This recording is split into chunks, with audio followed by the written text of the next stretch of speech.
오는 26도까지 오르겠습니다. 날씨 정보 전해드렸습니다. 문재인 대통령이 오늘 새벽 유엔 총회 연설에서 비무장지대를 국제평화지대로 만들자고 제안했습니다. 비무장지대가 평화지대로 바뀐다면 한반도 긴장을 낮추고 북한의 체제 안전도 보장할 수 있다는 구상입니다. 트럼프 미국 대통령이 유엔 총회 연설에서 전쟁이 아닌 화합을 원한다며 한반도에서 대담한 외교를 추구해왔다고 밝혔습니다. 또 북한에 엄청난 잠재력이 있다며 비핵화를 거듭 촉구했습니다. 어제 인천 강화 농장도 아프리카 돼지열병 확진 판정을 받으면서 확진 농장이 모두 5곳으로 늘어났습니다. 정부는 전국 모든 양돈 농장에 어제 낮부터 48시간 일시 이동 중지 명령을 내렸습니다. 조국 법무부 장관의 자택을 압수수색한 검찰이 압수물 분석에 주력하면서 부인 정경심 교수에 대한 소환을 준비하고 있습니다. 여당에선 검찰을 고발해야 한다는 얘기가 나왔고 한국당은 조 장관 해임 건의안을 다시 거론했습니다. 문재인 대통령이 오늘 새벽 유엔 총회에서 연설을 했습니다. 한반도 평화 구상을 밝혔는데 핵심은 비무장지대의 활용 방안입니다. 유엔 같은 국제기구들을 비무장지대 안으로 유치해서 그곳을 세계적인 평화지대로 만들자는 제안을 했습니다. 어떤 의미인지 김지선 기자가 보도합니다.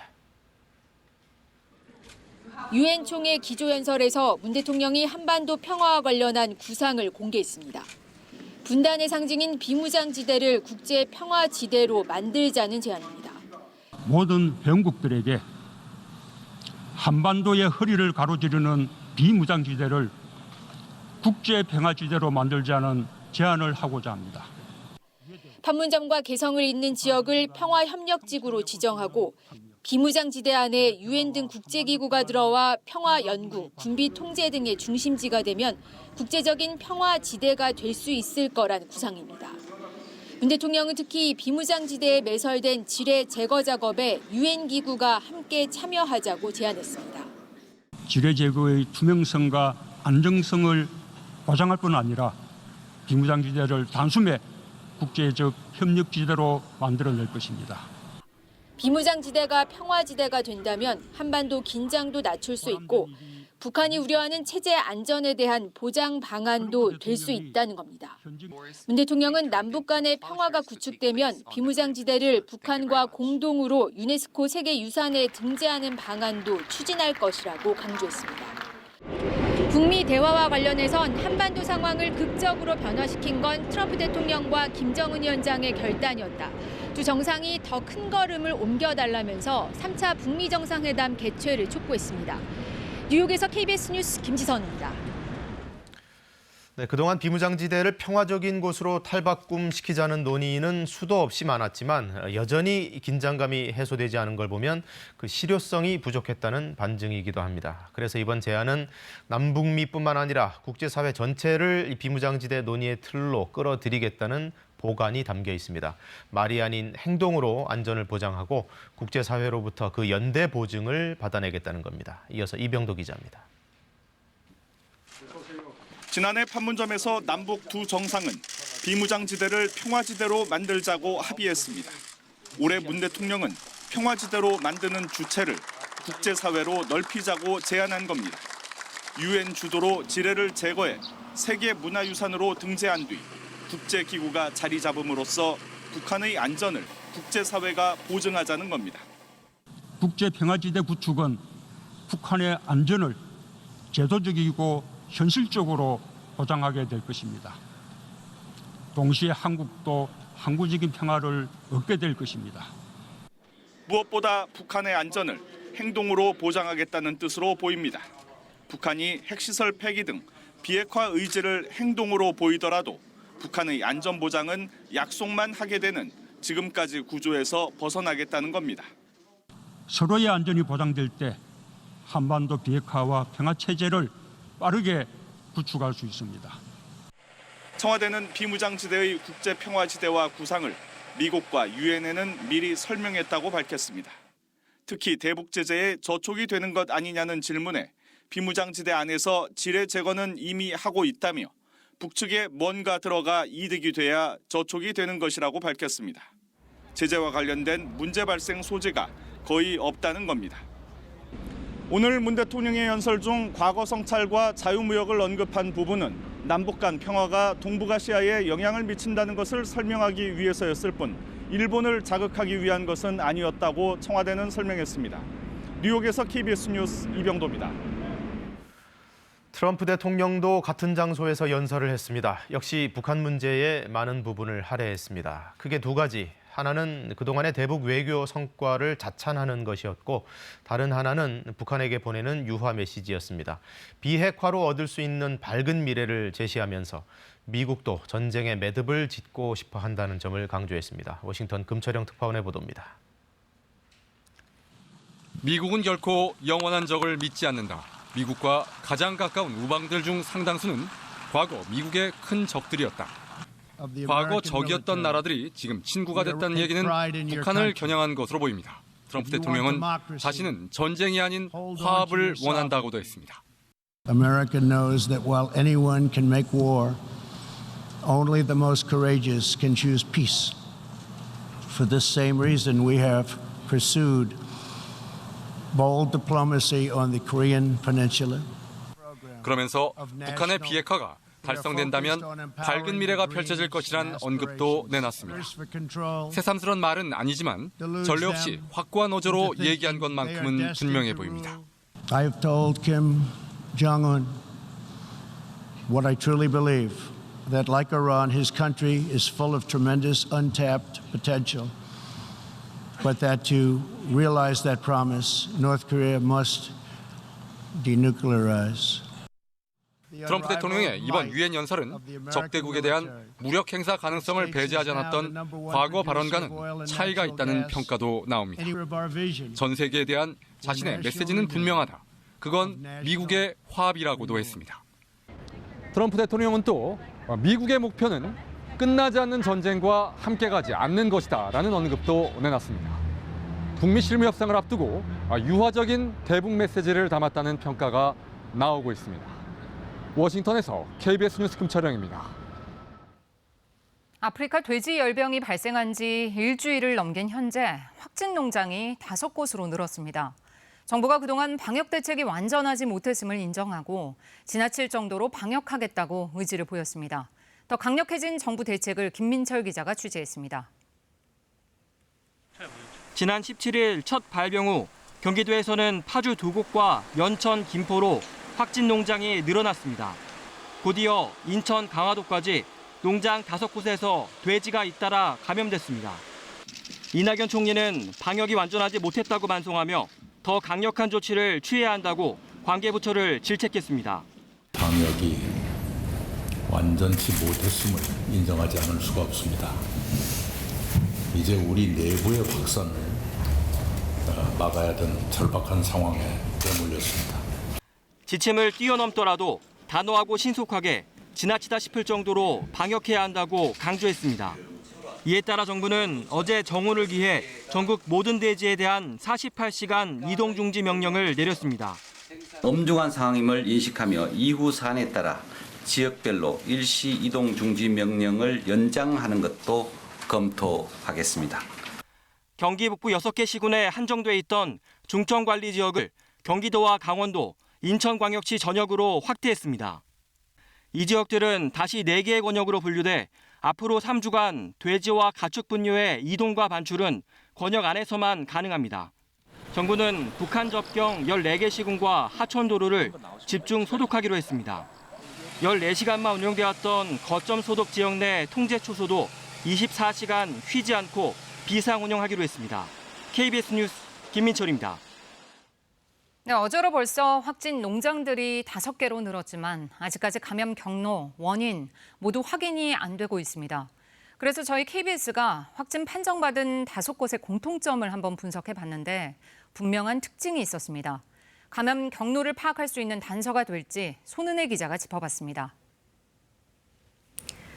지금까지 확인된 아프리카 돼지열병 발생 농장들은 모두 북한과 이어진 강과 하천 주변에 위치해 있습니다.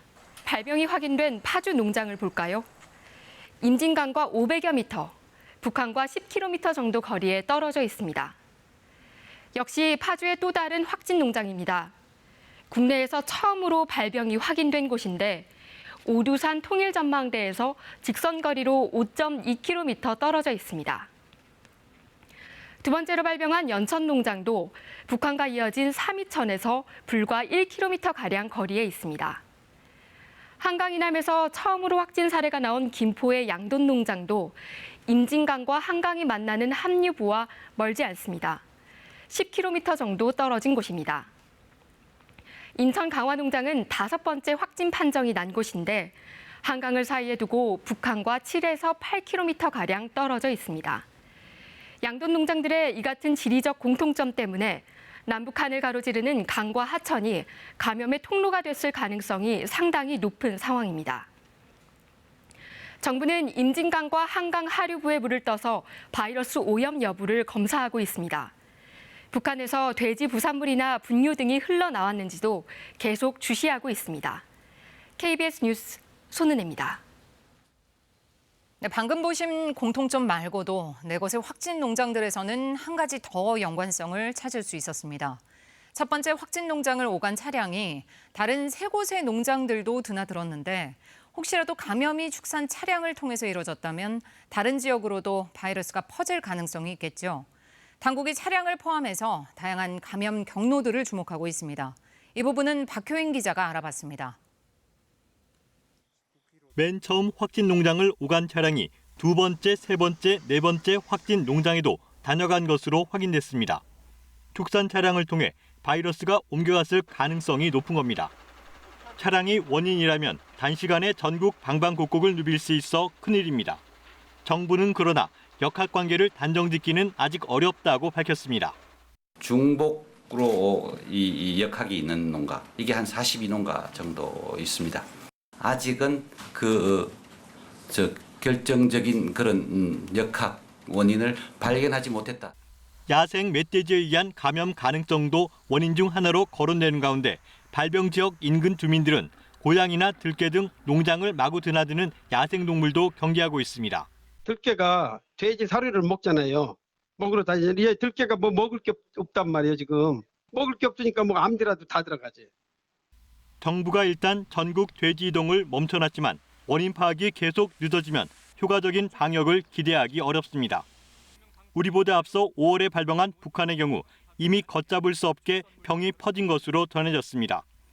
국정원은 평안북도에 돼지가 전멸하는 등 아프리카 돼지열병이 북한 전역에 확산된 것으로 보인다고 국회에 보고했습니다. KBS 뉴스 박효인입니다.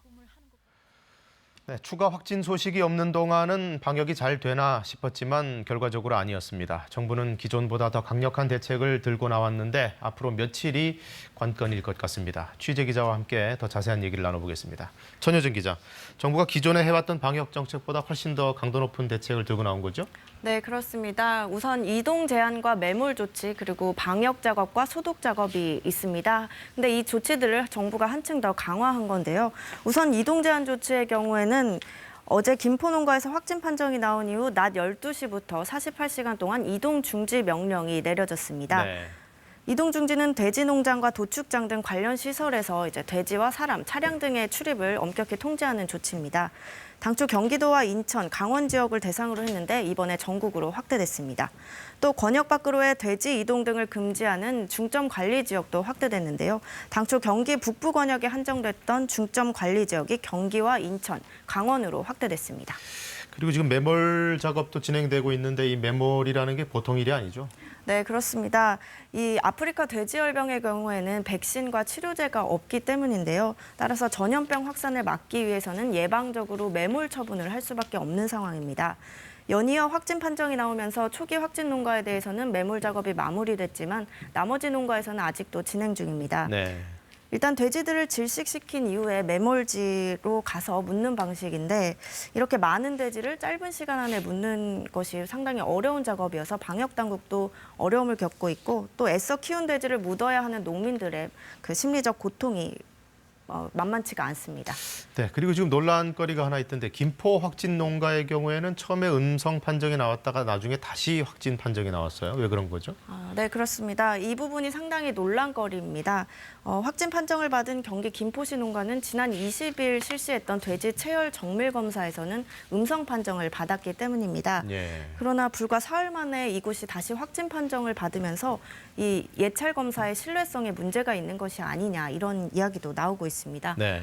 우선 이유는 두 가지 정도로 정리할 수 있는데요. 하나는 잠복 기간 동안에 검사를 시행할 경우에는 음성 판정이 나올 수 있다는 겁니다. 또 다른 한 가지 이유로는 이게 전수조사 방식이 아니라 돼지 샘플을 채취해서 조사를 하다 보니 샘플에 포함되지 않은 개체가 감염됐을 경우 누락될 우려가 있다는 점입니다. 정부는 이런 한계에도 불구하고 좀 더 철저하게 검사하겠다고 밝힌 상황입니다.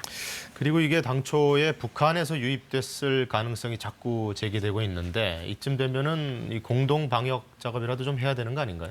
네, 그렇습니다. 국정원 정보보고에 따르면 지금 북한 평안북도의 돼지가 아프리카 돼지열병으로 전멸했다. 이런 이야기까지 나오고 있습니다. 그렇다 보니 북한과 접경한 지역들의 안전이 우려될 수밖에 없는 상황인데요.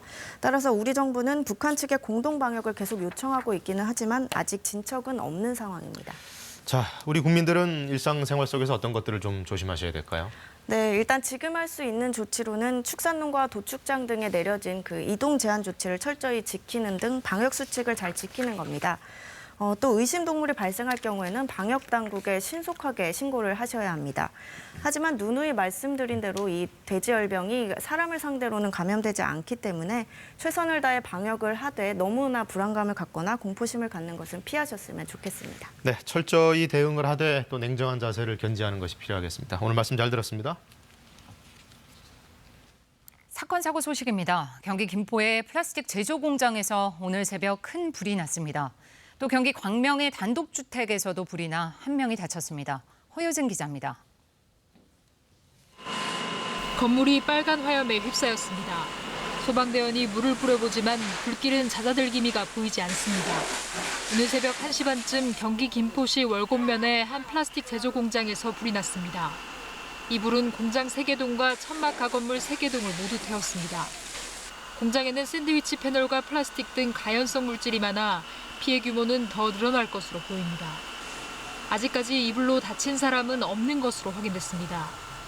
소방당국은 천막 가건물에서 불이 시작된 것으로 보고 있습니다. 어두운 주택가 한복판에 연기가 쉴 새 없이 뿜어져 나옵니다. 오늘 새벽 0시쯤에는 경기 광명시 철산동의 한 단독주택에서 불이 났습니다. 이 불로 지인을 만나러 온 67살 남성이 2층에서 추락해 병원으로 옮겨졌고 건물 안에 있던 주민 5명도 대피하는 소동이 빚어졌습니다. 어제 저녁 8시 반쯤 전남 여수시 산산면 상백도 동쪽 11km 해상에서 낚시꾼 등 19명이 승선한 배에서 불이 났습니다. 선장 A씨 등이 선내에 있던 소화기를 이용해 불을 초기에 진화한 덕에 큰 화재를 막았습니다. 해경은 발전기실 배기관이 가열돼 불이 난 것으로 보고 있습니다. 어제 저녁 8시 40분쯤에는 서울 지하철 1호선 금천구청역에서 50대로 추정되는 남성이 ITX 열차에 치였습니다. 이 남성은 병원으로 곧바로 옮겨졌으나 결국 숨진 것으로 전해졌습니다. KBS 뉴스 허효진입니다. 검찰이 정경심 교수의 소환을 앞두고 수사에 박차를 가하고 있습니다. 어제는 조국 장관의 자택에서 압수수색한 자료들 분석에 주력한 동시에 관계자들을 불러서 수사를 이어갔습니다. 방준원 기자가 보도합니다. 조 장관 일가와 관련된 의혹을 수사하는 검찰은 그제 확보한 압수물 분석과 관련자 소환을 병행했습니다. 자택에서 증거인멸과 관련된 자료들을 충북대 등 대학에서는 아들이 제출한 전형 자료를 확보했습니다. 검찰은 특히 아들의 서울대 인턴 증명서가 허위라고 보고 이 자료들이 대학 입시 자료로 제출됐는지 확인하고 있습니다. 검찰은 이와 함께 사모펀드 의혹과 관련해 정경심 교수의 동생 집에 대한 압수수색에서 WFM 실물증권 12만 주를 발견한 것으로 확인됐습니다. 검찰은 이 주식을 정 씨가 돈을 주고 산 것이 아닌 것으로 파악하고 있습니다. 이에 따라 정 씨가 이 주식들을 차명 보유한 것인지 실제 주인은 누구인지 추적 중입니다. 어제도 조 장관의 오촌 조카와 웅동학원과 관계된 참고인들이 소환돼 강도 높은 조사를 받았습니다. 검찰은 압수물 분석과 관계자 조사가 마무리되는 대로 정경심 교수를 불러 조사할 계획입니다. 그제 자택 압수수색 영장에 조 장관이 증거인멸 교사 등의 피의자로 적시된 만큼 정 교수 조사 이후 조 장관에 대한 직접 조사도 불가피해 보입니다. 한편 최근 정 교수 측에선 동양대 표창장 위조 수사 기록 등사를 요청했는데 검찰이 관련 수사가 이어지고 있다며 거부한 것으로 알려졌습니다. 정 교수 측은 이미 기소돼 증거를 없앨 수도 없다며 방어권을 보장받지 못하고 있다는 우려를 나타냈습니다. KBS 뉴스 방준원입니다. 정치권에서는 정경심 교수 소환 초읽기에 들어간 검찰의 수사를 지켜보면서 각자 총공세에 나섰습니다. 여당인 민주당에서는 검찰을 경찰에 고발하겠다는 말까지 나왔고 한국당에서는 조 장관에 대한 해임 건의안 카드를 다시 거론했습니다. 손익 계산에 나선 정치권은 최영원 기자가 취재했습니다. 정기국회 정책과제를 논의하는 자리, 여기서도 관심사는 조국이었습니다. 인사말을 하던 이해찬 대표는 현 상황이 난감하다는 듯 실소를 터뜨립니다. 정말로 말이 안 나오는 상황이 왔습니다. 현직 법무장관 집을 압수수색을 하는 그것도 11시간이나 걸쳐서 검찰이 조 장관 본인에 대한 뚜렷한 혐의를 찾지 못한 채 수사 상황을 언론에 흘려 여론몰이를 한다는 겁니다. 검찰을 경찰에 고발한다는 얘기도 나왔습니다. 검찰의 위법행위에 대한 심각성 문제를 수정하기 위해서라도 피의사실 공포죄에 대해서 검찰에 대한 고발을 적극적으로 검토해 보겠습니다. 하지만 당 내부적으로는 검찰 수사에 따른 말 못할 위기감이 커지고 있습니다. 검찰 고발 방침에 대해 사선의 송영길 의원은 집권 여당임을 포기하는 행위라고 꼬집기도 했습니다. 한국당은 여당의 검찰 고발 검토는 수사 방해 행위라고 비판했습니다. 해임 건의안 제출 논의도 다시 시작하겠다고 밝혔습니다. 상식과 양심이 있는 다른 야당 그리고 일부 여당 의원들의 동참을 기대합니다. 여야는 다음 달 2일부터 시작될 국정감사 증인 채택을 놓고도 맞부딪혔습니다. 한국당이 조 장관 배우자와 딸 등 조 장관 의혹 관련 인사들을 증인으로 대거 신청한 반면 민주당은 상임위 현황과 직접 관련이 없다며 거부했습니다. KBS 뉴스 최영원입니다. 대규모 사상자가 났던 요양병원 화재, 그동안 늘 문제로 지적이 됐었는데 어제 경기도 김포 한 요양병원에서 또 큰 불이 났습니다. 고령의 중환자들이 많이 입원해 있어서 역시나 사상자가 많았습니다. 박재우 기자입니다. 김포의 한 요양병원에서 시커먼 연기가 치솟았습니다. 순식간에 매캐한 연기가 퍼지자 환자들의 비상탈출이 시작됐습니다. 처음엔 탁 소리 날 때는 괜찮았는데 그 다음에는 퍼져갖고 안 배웠어. 앞이 안 보였어요? 네. 그 정도 연기가 심했어요? 예, 심해서 앞이 안 배워. 화재 소식을 들은 환자 가족들이 황급히 뛰어왔지만 생사를 알 수 없었습니다.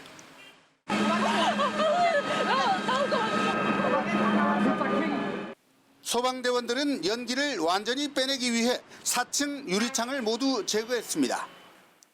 이 화재로 중환자실에 있던 90살 김모 할머니와 86살 이모 할아버지 등 2명이 숨졌고 47명은 다쳤습니다.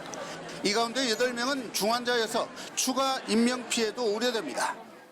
화재가 발생하고 산소가 끊긴 상태에서 그 복합적으로 아마 중상 환자가 발생되지 않았나 생각합니다.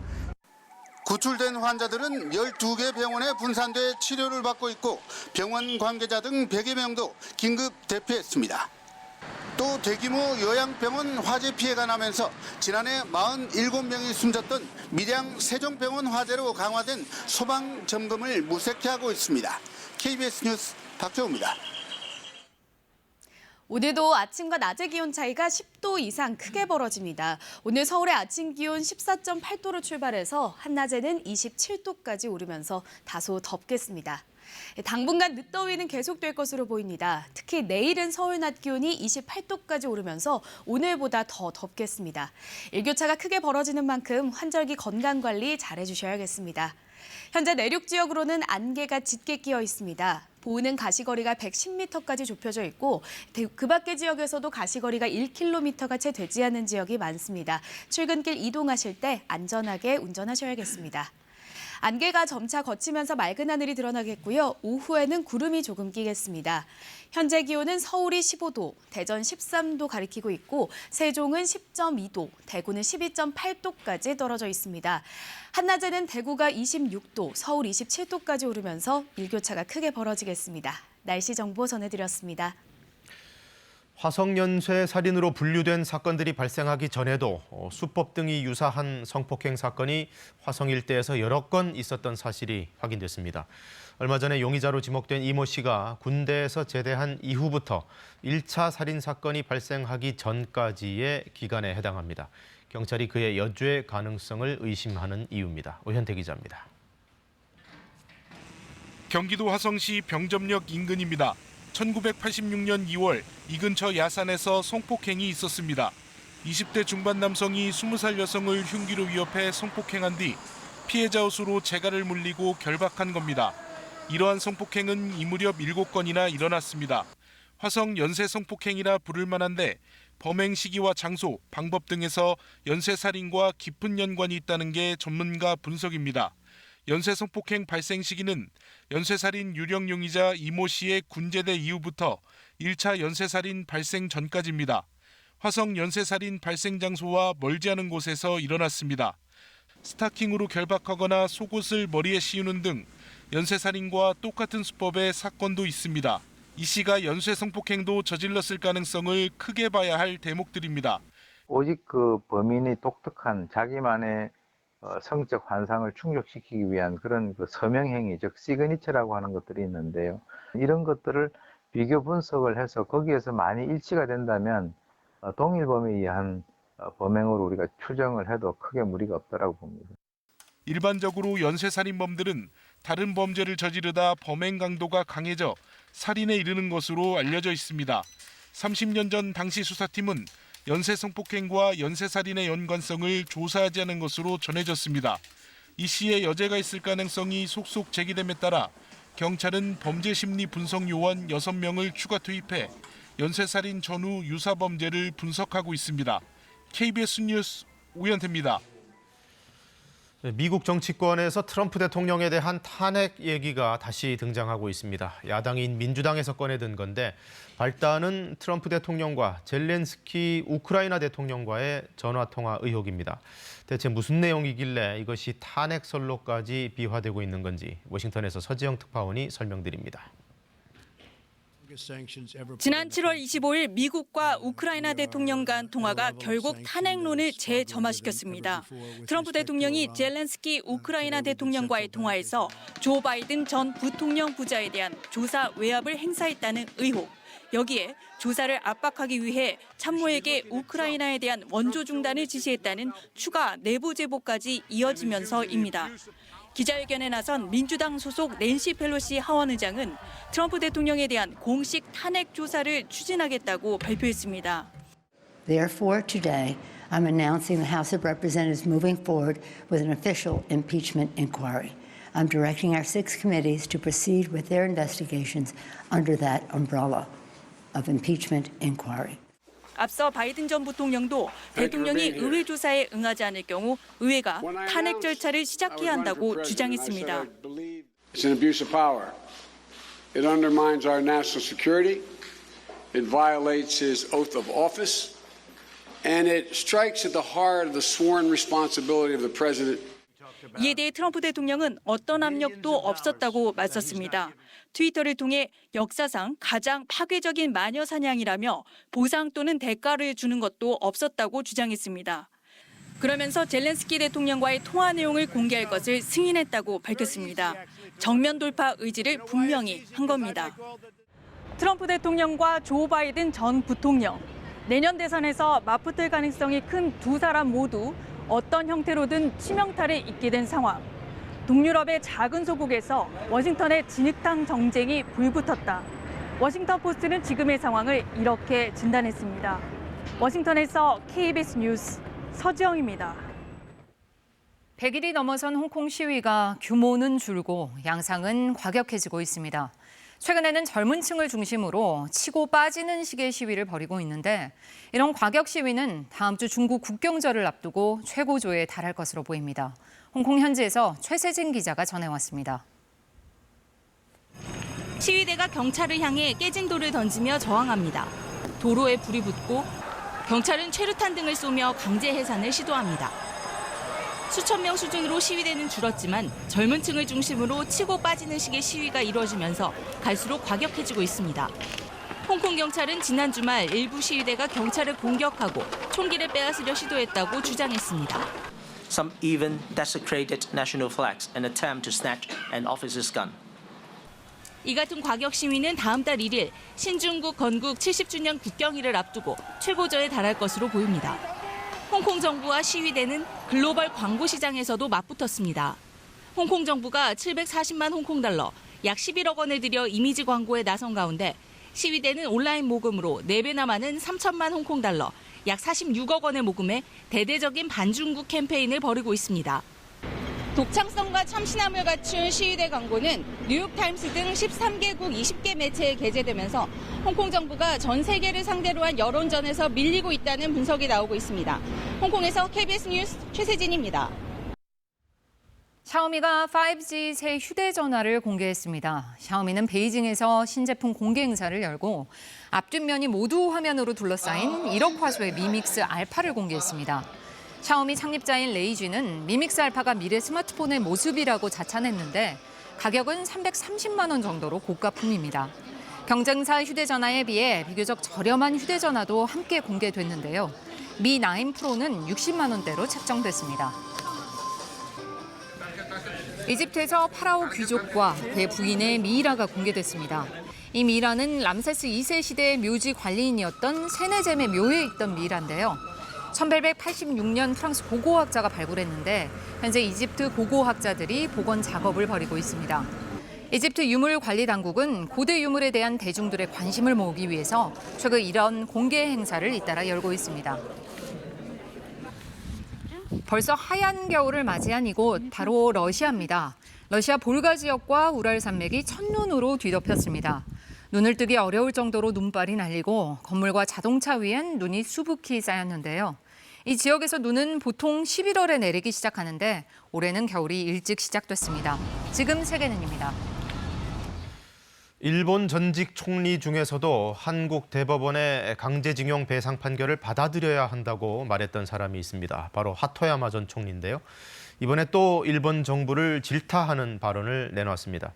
과거에 한일 청구권 협정을 맺었다고 해도 개인 청구권은 소멸된 것이 아니라며 아베 정부가 상식에 어긋나는 대응을 하고 있다, 이렇게 지적했습니다. 김수현 기자의 보도입니다.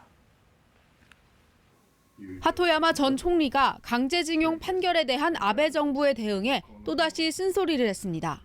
한일 청구권 협정으로 강제징용 노동자의 개인 손해배상권이 소멸됐다는 아베 정부의 주장이 상식에 어긋난다는 겁니다. 하토야마 전 총리는 자신의 트위터에 현재 국제인권법의 사고방식은 국가 간 협정이나 조약에 의해 개인의 손해배상권을 소멸시키는 것이 불가능하다는 것이 상식이라고 질타했습니다. 따라서 아베 총리가 한일 기본조약으로 개인의 청구권 문제가 끝났다고 말하는 것은 상식이 아니라며 아베 정부에게 국제상식으로 돌아갈 것을 촉구했습니다. 과거 한일 청구권 협정이 최근 한일 관계 악화로 이어진 것과 관련해 미국 정부가 일정 부분 원인을 제공했다는 주장도 나왔습니다. 알렉시스 더든 미 코네티컷대 교수는 뉴욕타임스에 기고한 글에서 1965년 한일 청구권 협정이 미국의 개입으로 만들어졌다고 지적했습니다. 당시 미국이 한국에 지원하던 돈을 베트남 전쟁 개입 확대로 돌려쓰기를 원했기 때문에 한일 협정이 체결됐다는 겁니다. 즉 협정은 한일 간 분쟁을 해결하지 못하고 동결했을 뿐이며 이는 당시 미국에 적절했다는 이유 때문이었다고 지적했습니다. 더든 교수는 그러면서 트럼프 대통령이 한일 관계와 관련해 진전을 이루고 싶다면 미국 정부가 오랫동안 거부해왔던 일을 해야 할 것이라고 강조했습니다. 도쿄에서 KBS 뉴스 김수현입니다.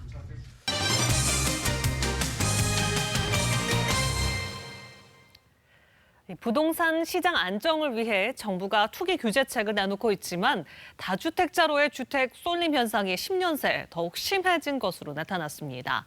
임대사업자 등록을 활성화한 정부 정책이 서민 주거 안정 효과를 제대로 거두지 못한 것으로 분석이 됩니다. 이슬기 기자의 보도입니다. 국세청 재산세 부과 기준으로 2008년에 1,681만 호던 전국 주택 수는 지난해 2,221만 호로 증가했습니다. 증가한 주택 500만 호를 누가 차지했나 봤더니 절반이 다주택자 소유인 것으로 조사됐습니다. 다주택자 독식 현상은 지난 10년 사이 더욱 두드러졌습니다. 주택 보유수 상위 1%를 분석한 결과 1인당 보유 주택이 평균 7호로 10년 전 3.5호에 비해 2배가 됐습니다. 다주택자들이 주택을 사들이면서 주택 소유 편중 심화도 더 심화됐다. 소수 상위 1%와 10%가 독식 현상입니다. 상위 30명이 보유한 주택만 전국에 11,000호가 넘습니다. 다주택 임대사업자 가운데는 미성년자들도 다수 포함됐습니다. 임대사업자 명단을 입수해 연령별로 분석한 결과 인천에 사는 10살 어린이가 무려 19호를 소유한 것을 비롯해 전국적으로 미성년 임대업자 10명이 139호를 보유한 것으로 나타났습니다. 이렇게 짧은 시간에 많이 오른 예가 없어요. 이건 명백한 정책의 실패인데요. 그 정책 실패의 중심에 임대주택을 적극적으로 장려하고 세제 혜택 주고 대출 혜택 주고 부동산 시장 안정과 투명한 과세를 위해 도입한 정부의 임대사업자 활성화 정책. 실수요자들의 주거 안정 대신 다주택자들의 투기 수요를 부추긴 건 아닌지 면밀한 분석이 필요한 시점입니다. KBS 뉴스 이슬기입니다. 어제 오전 충북 청주에서는 SUV 차량이 인도를 덮쳐 상가와 차량을 들이받는 사고가 발생했습니다. 다행히 크게 다친 사람은 없었지만 자칫 대형 사고로 이어질 뻔한 아찔한 순간이었습니다. 이유진 기자가 취재했습니다. 청주의 한 휴대전화 상가 앞 도로. 갑자기 SUV 차량이 신호대기 중이던 차를 피해 쏜살같이 인도로 달려옵니다. 인도 위에 있던 간판과 부딪힌 뒤 속도를 줄이지 않는 차량은 곧바로 상가 건물을 들이받습니다. 그리곤 다시 튕겨나와 도로에 정차 중이던 차와 충돌한 뒤에야 멈춰섰습니다. 차량이 인도를 넘어 상가로 돌진하면서 매장 유리문도 산산조각 났습니다. 때마침 길을 지나던 시민은 급하게 몸을 피하면서 겨우 화를 면했습니다. 사고 당시 주변에 있었던 시민들은 놀란 가슴을 쓸어내렸습니다. 번개치는 소리가 나더라고요. 그래서 차가 사고가 났다라는 가게 문 앞에서 멀리 떨어져 있어서 저도 다치진 않고 뭐가 무너지는 소리가 났어. 일하다가. 그래가지고 갑자기 나가보니까 그렇게 돼 있더라.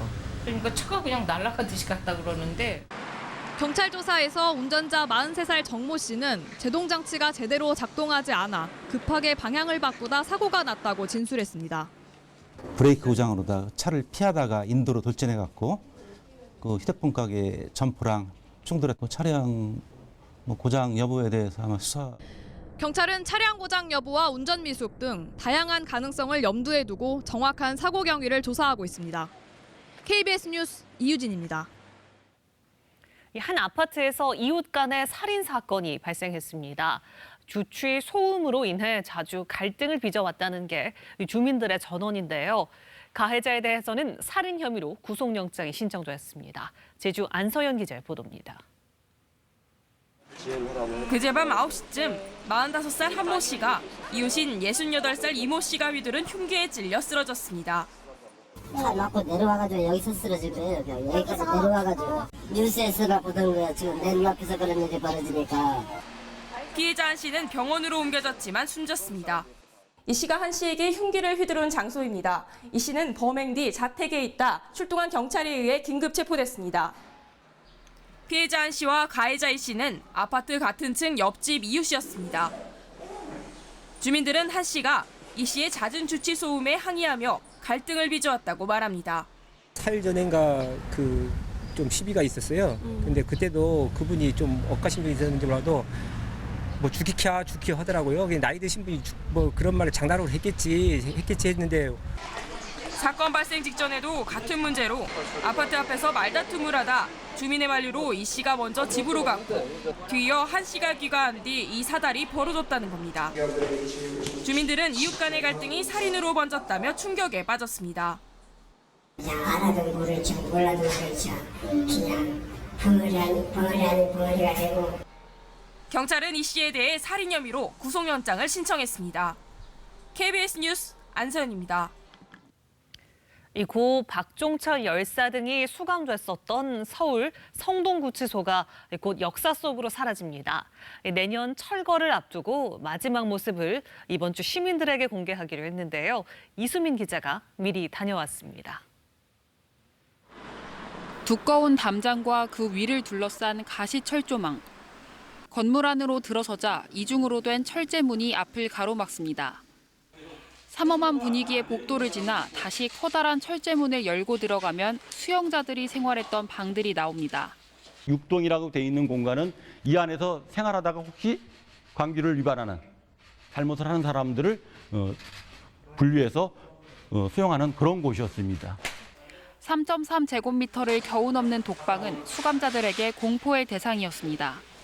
이처럼 독방은 성인 한 명이 제대로 된 생활을 하기 힘들 정도로 비좁습니다. 보시다시피 이곳에는 아직 수감자들이 사용했던 흔적이 그대로 남아 있습니다.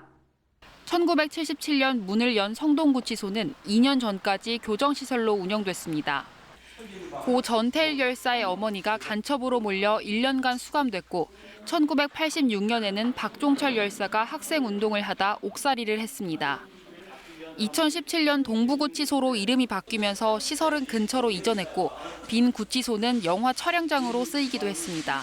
생활했던 힘들어했던 친구 하나하나가 지금 클로즈업되는 그런 모습을 보면서 가슴이 좀 울컥합니다.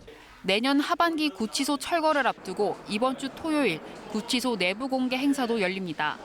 건물이 철거된 자리에는 주민 협의를 거쳐 아파트와 공공시설 등이 조성될 계획입니다.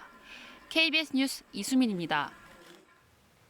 네, 이 시각 현재 출근길 교통 상황 알아보겠습니다. 서울경찰청입니다. 안녕하십니까. 수요일 아침 교통정보입니다. 길거리의 보행자는 내 이웃이며 가족일 수 있습니다. 운전대를 잡았을 때 사람이 보이면 일단 멈추는 습관, 오늘도 잊지 마시길 당부드립니다. 오늘은 올림픽대로 정체가 두드러지고 있는데요. 하남 방향 행주대교에서 한강대교 사이 긴 구간 더딘 흐름 보이고 있으며 서부간선도로 외곽 방향으로 목동교부터 금천교 이후까지 지체와 정체입니다. 동부간선도로는 성수 방면으로 노원교에서 녹천교까지 밀리고 있고 한강다리 중에는 청담대교가 북단에서 남단 방향으로 가장 지나기 어렵습니다. 동작대로 이수역과 사당역 부근 속도 떨어지며 경부고속도로 서울 방향 양재 IC에서 한남 IC까지 드문드문 서행하고 있습니다. 이어서 교통통제 및 혼잡 예상 정보입니다. 여의도 산업은행 측면에서 오후 2시부터 5시까지 대규모 집회와 행진이 있을 예정이며 강변북로 일산 방향 한강대교에서 동작대교 사이에 전광판 정비공사로 오전 9시부터 오후 5시까지 한 개 차로가 부분 통제될 예정입니다. 교통정보였습니다.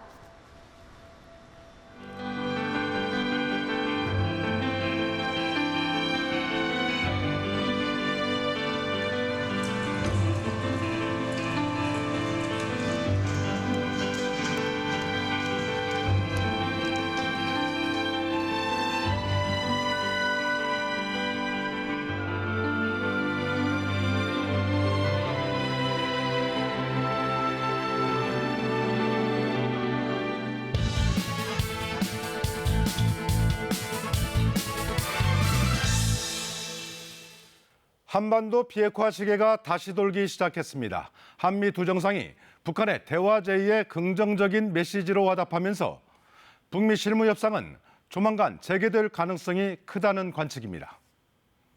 70년 북미 적대 관계의 청산을 선언한 싱가포르 회담, 끝내 결렬된 하노이 정상회담에 이어 북미 협상이 새로운 국면에 3라운드 진입을 눈앞에 두고 있는 겁니다. 유엔 총회를 계기로 다시 만난 한미 두 정상의 화두는 단연 비핵화였습니다. 두 정상은 최근 북한의 대화 의지를 높게 평가하면서 실무 협상을 조기에 열어 실질적인 진전을 이뤄내자는 데 합의했습니다. 특히 북한에 무력 행사를 하지 않겠다는 약속과 싱가포르 합의 정신의 유효성도 재확인했습니다.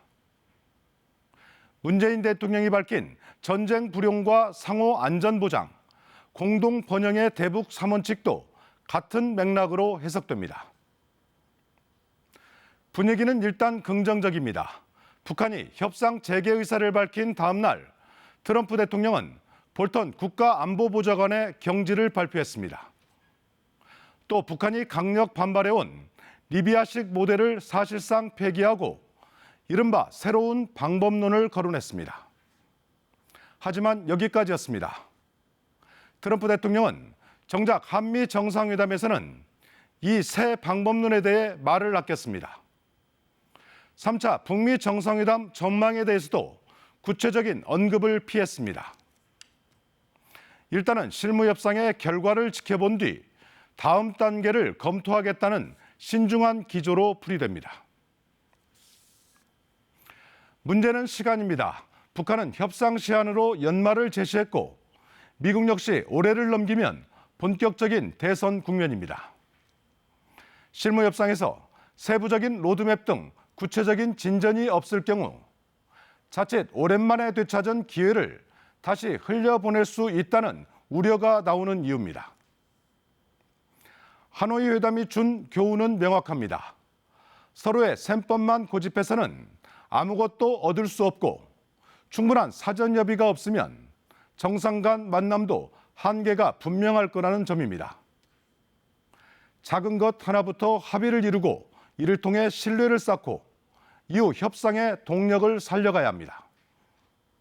시간은 더 이상 미국 편도 북한 편도 아닙니다. 뉴스 해설이었습니다. 문재인 대통령이 오늘 새벽 유엔 총회 연설에서 비무장지대를 국제평화지대로 만들자고 제안했습니다. 비무장지대가 평화지대로 바뀐다면 한반도의 긴장을 낮추고 북한의 체제 안전도 보장할 수 있다는 구상입니다. 트럼프 미국 대통령이 유엔 총회 연설에서 전쟁이 아닌 화합을 원한다며 한반도에서 대담한 외교를 추구해왔다고 밝혔습니다. 또 북한에 엄청난 잠재력이 있다며 비핵화를 거듭 촉구했습니다. 어제 인천 강화 농장도 아프리카 돼지열병 확진 판정을 받으면서 확진 농장이 모두 5곳으로 늘어났습니다. 정부는 전국 모든 양돈 농장에 어제 낮부터 48시간 일시 이동 중지 명령을 내렸습니다. 조국 법무부 장관의 자택을 압수수색한 검찰이 압수물 분석에 주력하면서 부인 정경심 교수에 대한 소환을 준비하고 있습니다. 여당에선 검찰을 고발해야 한다는 이야기가 나왔고 한국당은 조 장관 해임 건의안을 다시 거론했습니다. 요즘 같은 날씨에는 어떤 옷을 입어야 하나 고민이 많이 되시죠? 오늘 아침도 쌀쌀하고 한낮에는 다소 덥겠습니다. 오늘 서울의 아침 기온 14.8도로 출발했는데요. 한낮에는 27도까지 오르면서 일교차가 10도 이상 크게 벌어지겠습니다. 당분간 늦더위는 계속되겠습니다. 특히 내일은 서울 낮 기온 28도까지 오르면서 오늘보다 날이 더 덥겠습니다. 가을이 깊어가면서 단풍나들이 계획하신 분들 많으실 텐데요. 올해 단풍은 평년보다 하루에서 나흘가량 더 늦어질 것으로 예상됩니다. 늦더위가 이어지기 때문인데요. 첫 단풍 시기는 정상에서 단풍이 20% 정도 물들었을 때를 뜻합니다. 올해 첫 단풍은 설악산에서 이번 달 말부터 볼 수 있겠고 남부지방은 다음 달 하순 정도에 볼 수 있을 것으로 예상됩니다. 현재 내륙 지역으로는 안개가 짙게 끼어 있습니다. 보은은 가시거리가 60m까지 좁혀져 있고요. 부안도 가시거리가 100m가 채 되지 않습니다. 안개가 걷히면서 맑은 하늘이 드러났다가 오후부터는 점차 구름이 끼겠습니다.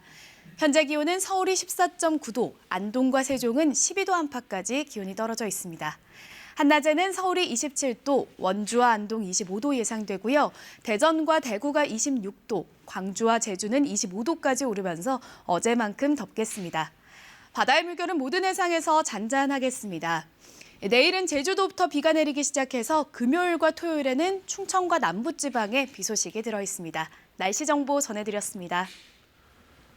네, 수요일 아침 뉴스 광장 마치겠습니다. 시청해주셔서 고맙습니다.